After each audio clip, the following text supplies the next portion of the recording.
कोल्हापूरमधली बातमी. ज्योतिबाची चैत्र यात्रेचा आजचा मुख्य दिवस आहे. ज्योतिबाच्या चैत्र यात्रेत सासनकाठीला खूप महत्त्व आहे.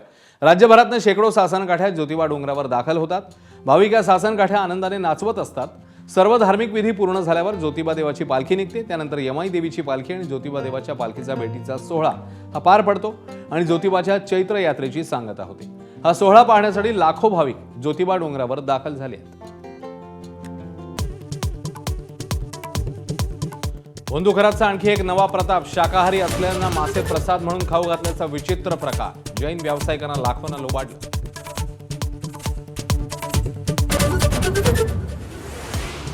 घराच्या मुलीच्या नावावर पुण्यामध्ये मॉडेल कॉलनीत आलिशान फ्लॅट. केवळ 12 लाखांच्या उत्पन्नावर रिटर्न फाईल तर न्यायालयीन कोठडी मिळाल्यावर नाशिक कारागृहात मुक्काम.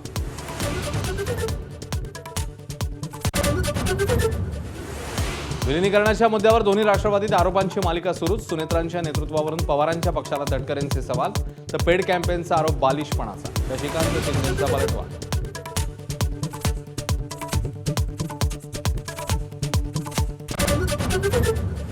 महाराणी ताराराणी जैन असल्याचा दावा करणाऱ्या आचार्य नयन पद्मसागर यांना जैन मुनी निलेश चंद्रनी सुनावलं. इतिहास वाचा, महाराष्ट्राची माफी मागा असाही सल्ला.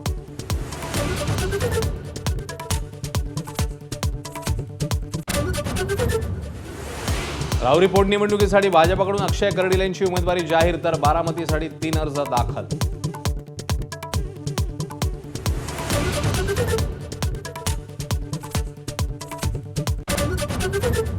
राज्यामध्ये सलग तिसऱ्या दिवशी अवकाळीचा कहर सुरूच. हरभरा, डाळिंब, कांदा, आंब्याचं अतोनात नुकसान. पुढील 4 दिवस वादळी पावसाचा इशारा.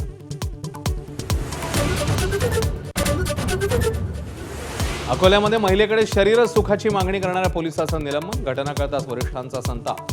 लंपट पोलिसावर कडक कारवाईची मागणी.